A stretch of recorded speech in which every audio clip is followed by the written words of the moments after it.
Zadorov's agent just coming up and replying to somebody with a quote tweet, very cryptic, like, hey, if they're not going to utilize their defenseman. And then Zadorov was asked about it point blank post game, and he just said, yeah, like, my agent was speaking in my best interest, and he's interested in being traded. Mind you, he will be a free agent at the end of the season. I feel like there's so much to unpack. I guess we could start with the landing spot, but I also want to go inside of that dressing room and get a sense of what it's like for his teammates. Yeah, I mean, it's, man, again, where do you start? Where to start? Right? Yeah, I think first and foremost, usually when this stuff comes out and it's public from agents, maybe that's a place to start, where generally speaking, I think I don't even know what to say proper etiquette, because I don't think that general managers ever want it to be made public, right? But usually these things are spoken about behind closed doors, privately kept, and if there's not, movement and things aren't changing for a client, then an agent's going to do what he does best, do what's best for his client. It's a call in the playbook, right? And that might happen when it's a Hockey Night in Canada game against the Toronto Maple Leafs. I'm just going to sprinkle this out there. You know that you're going to get some run on that, right? And you want to, use your leverage, and that moment is leverage to get everybody talking about it. We're talking about it. Yep. With that being said, as a player, that stuff doesn't necessarily bother me. Business was business. You normally don't overly talk contract. Maybe some guys, maybe you and I would share like things and contract negotiations with each other, but a lot of guys, you just didn't really talk about that, right? So it's business as usual in some regards, but it's a distraction. It's not great. No, and we talked to Jeff Merrick, and I'm a traditional guy. I like this to be kept in-house, but I'm just a dead old man, and he's got a good point. You're peer pressuring people. We're living in an era where, yeah, if you want to get what you want, you can make it public, and more eyes are going to see it in a well-timed tweet. Look, if an agent did this and he didn't have a player's permission, personally, I don't know what's going on there.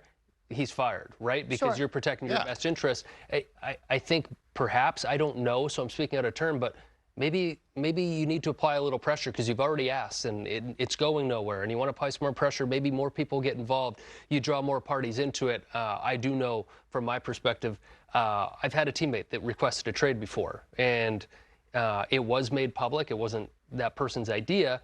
But when the guys became aware, he addressed the group, and I think that went a long way because obviously you're going into battle every single night, and you want guys that are going to be there, and there are circumstances that guys say, you know what, I do want to change a pace, but while I'm here, I'm going to give everything I have. Nikita Zadorov went out, had a beautiful hit. He scored a goal. He did his part, and as long as he's doing that, the new age, the way things are done, I don't have a problem with it, although personally, I think it can sometimes put your team in a bad spot. And maybe they're going to be more reluctant to trade you because people know that you really want out right now. So there's two sides of it, and I do see both, and I do understand both. But for Zadorov, it's an intriguing case. We're talking about a monster on the back end. He plays some big minutes, and he provides an element that very few defensemen in the league do.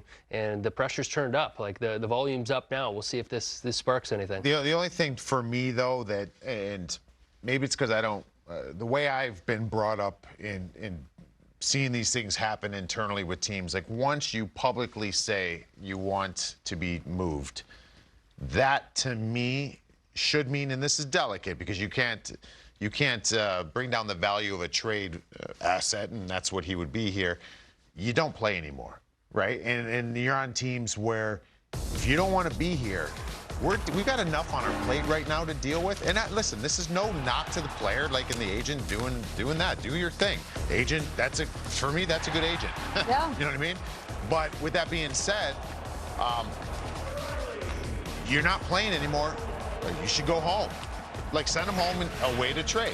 You know what I mean? And when I say that's difficult is you can't have them sitting out for the next 30 games and think that that's going to help you trade this player, right? You still need to see him and thrive and sometimes you see that's why it's better behind closed doors. Okay, you want to be traded, let's keep that between us. We will play you more, get you playing in a way where we're going to garner more attention.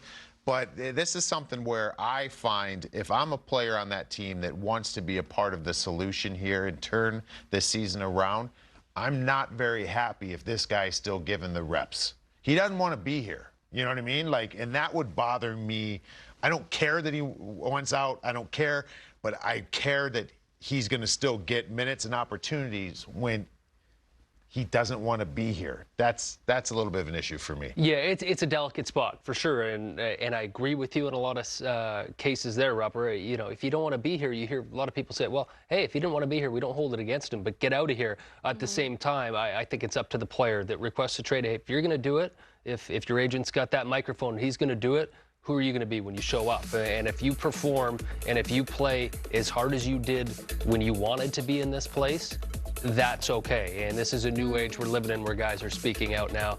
And, you know, it sounds like he's a competitive guy. And at the end of the day, an agent, like you said, Repper, he's doing his job. Yeah. Right? And 100%. Going to rub some people the wrong way, but sometimes that's how business gets done. We'll see if this gets resolved. But if it drags on and then there's more noise, look, this isn't productive or healthy for anyone. And again, this is pure speculation on all this because we don't know all the ins and outs. Based on all the Absolutely. information that we have in real time. To me, the fact that it's gotten to where it's at now, for me, means that it's speculating that it's been addressed behind closed doors. So now maybe this is the next step, like you said, to put the heat on, to get the ball moving, right?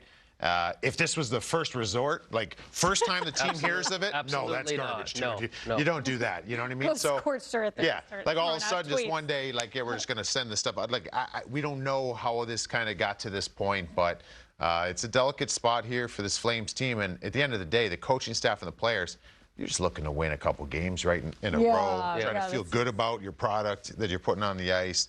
And these are things that management want to keep out of the locker room just to try to keep you going down the right path.